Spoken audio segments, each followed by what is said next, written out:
তোমার আল্লাহ কি স্বর্ণের তৈরি, না হীরার তৈরি, না রূপার তৈরি, না তামার তৈরি, নাকি লোহার দ্বারা তৈরি, নাকি মাটির দ্বারা তৈরি? তোমার আল্লাহ কিসের তৈরি আমাদেরকে একটু জানাইয়া দাও। নাউযুবিল্লাহ। এবার আল্লাহ তার জবাব দিচ্ছেন মুহাম্মদ সাল্লাল্লাহু আলাইহি সাল্লামকে প্রশ্ন করে। তারা উত্তর দেয় কে? আরেকটু জোরে আল্লাহ। প্রশ্নগুলি শুনেন কিনা আল্লাহ? আমার আল্লাহ প্রশ্নগুলি শুনেন। নবী তো নিজ থেকে উত্তর দিতে পারবে না। মা ইয়ানতিকু আনিল হাওয়া ইন হুয়া ইল্লা ওয়াহয়ুন ইউহা। নবীর কাছে যখনই প্রশ্ন করত লোকেরা, উত্তর কে দিতেন? ওহীর মাধ্যমে উত্তর চলে আসতেন, জিবরীল সাথে সাথে চলে আসতেন। আমাদের নবীর দিকে তো আমরা চিনলাম না, আসলে বুঝলাম না। নবীর শান, নবীর মান, নবীর মর্যাদা আল্লাহু আকবার আল্লাহ কত বাড়িয়ে দিয়েছেন। নবী একটু সমস্যায় পড়ুক, এটা আল্লাহ সহ্য করতে পারেন নাই, সাথে সাথে উত্তর আল্লাহ তাআলা দিয়ে দিতেন।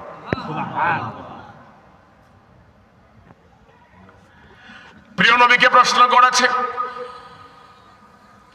আল্লাহর হাবিব বিশ্ব নবী জনাবে মুহাম্মদুর রাসূলুল্লাহ সাল্লাল্লাহু আলাইহি ওয়াসাল্লাম কি জবাব দিবেন? আল্লাহ পাক জবাবটা শিখিয়ে দিয়েছেন, পড়েন। কুল হুয়াল্লাহু আহাদ আল্লাহুস সামাদ লাম ইয়ালিদ ওয়া লাম ইউলাদ ওয়া লাম ইয়াকুল লাহু কুফুয়ান আহাদ। আল্লাহ তাআলা বলে দিয়েছেন, নবী যারা আপনাকে প্রশ্ন করলো আপনার বংশধরটা কি, যারা আপনাকে প্রশ্ন করলো আপনাকে কি দিয়ে বানানো হয়েছে, আপনি জবাব দিয়ে দেন কুল হুয়াল্লাহু আহাদ। বলো আল্লাহ তিনি এক, তিনি একক। বলেন সুবহানাল্লাহ। সুবহানাল্লাহ। তিনি এক, তিনি অদ্বিতীয়, একক।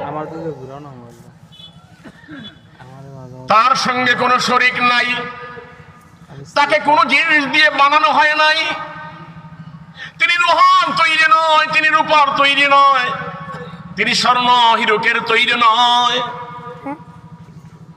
তিনি এমন আল্লাহ, তিনি আগেও ছিলেন, তিনি